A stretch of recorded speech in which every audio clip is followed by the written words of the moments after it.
Have you ever anticipated something? Maybe it was going to that restaurant that everyone's talking about, or finally catching that movie you've been dying to see. And it stinks. The food at that restaurant is cold and the service is terrible, or everybody in that movie can't act for nothing.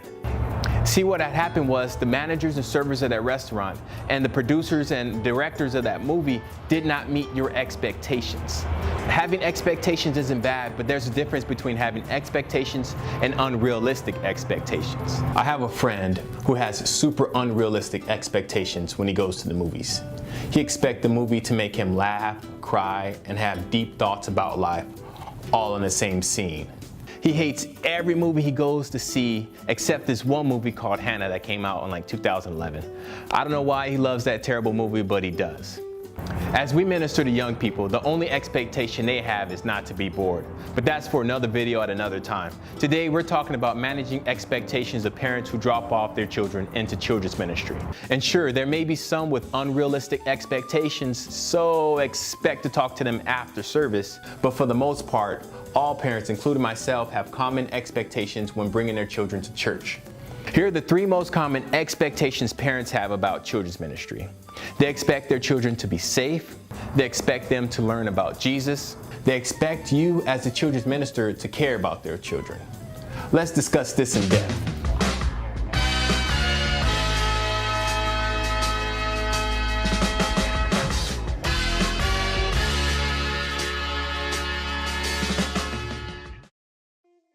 The first parent expectation I want to talk about is safety.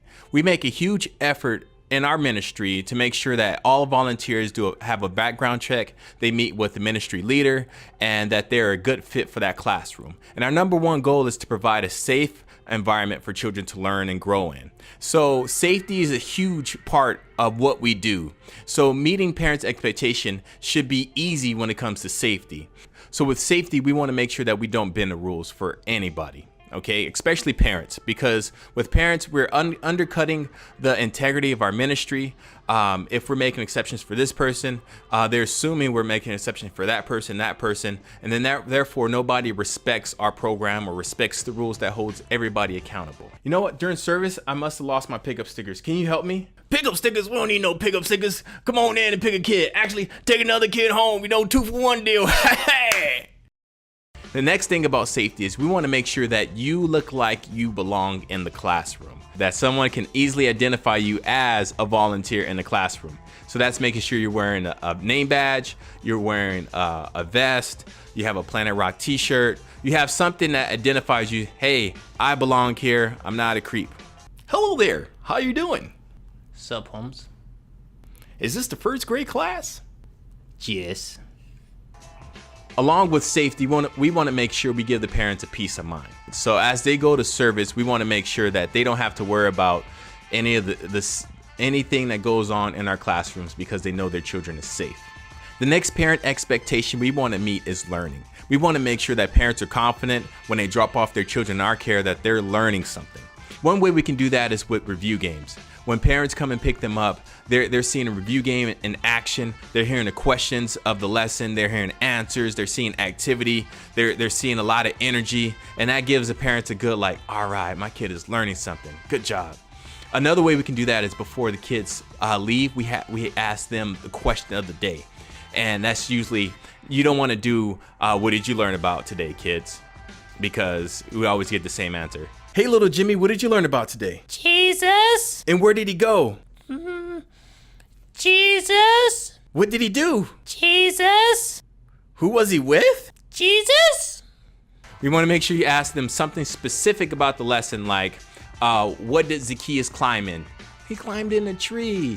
Why did he climb in a tree? He wanted to see Jesus. Well, yeah, and so you got the second answer, Jesus, but something specific, ask them at the door, or have the big question of the day, plan it in your lesson, so then you go over it a bunch of times, so when the kids are leaving, you can ask the kids what's the question, and they can be excited and yell, and when the parents pick up, they're like, all right, my kid learned something other than Jesus.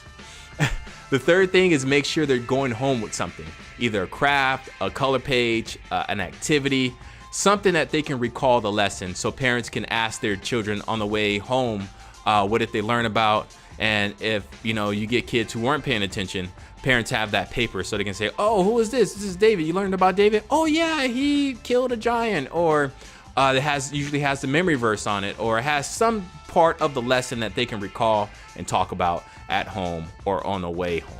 Another way we can meet parents' expectation is give parents a quick recap of the lesson before or after service. So as they're dropping off saying, oh, we have a fun lesson, we're gonna do this or this and that. Or when they picked up, oh man, the kids had a great time. Oh, we did this and this. Oh, and the kids laughed. And that way it gives parents a good feeling like, all right, they learned something. It also might motivate them to get in the classroom and help too. So this could be a good recruiting hook. Another parent expectation is letting them know that we care about their child. So when parents are picking up their children, we're giving them insight about how their child did individually during the class. So it can be very general, or hey, your child loves the worship. Hey, your child prayed during service. Hey, your kid just loves to play and talk about Jesus. Something that gives them an insight about their children individually. And that helps parents know that, oh, he cares, he was paying attention. We are paying attention, it's just we're communicating to them and letting them know. And that communication, that simple communication, helps out. It goes a long way, and it meets their expectation, because nobody wants to go to class and knowing like, oh, my child is just a number in the room. No, we care, and we want to communicate on how we care. Another way we can communicate on how we care about their children is letting them know during social interactions between each other. So, hey, I noticed that your child likes to share. Do you guys work on that at home? We noticed that little Billy is an exhorter. Do you guys work on that at home? Giving them insight about their children's social interactions in class. They like to give high fives. Man, I see them giving cool handshakes. Something that gives them an insight about their class. So quick recap, meeting parents' expectation with safety. We want to make sure that we're not bending the rules, that we look like we belong, and we give them parents a peace of mind. The next expectation is their children learning in our classroom, in our care, and we want to do that with review games, review lessons to help the children learn as they're leaving. They can remember, they can recall. The big question at the door to help them recall, and also giving them insight about a review or a recap of the lesson before or after service. And the third expectation is we want to let parents know that we care. We just that simple little communication about their children individually, letting them know that they're just not a number in the classroom, goes a long way. This has been a gravity training video. If you enjoyed this video and it helped you out, please give it a like and share with any fellow children's ministry volunteers that can help them out and help meet parents' expectations. Until next time, this is Jamal Brown, and I catch you guys in church.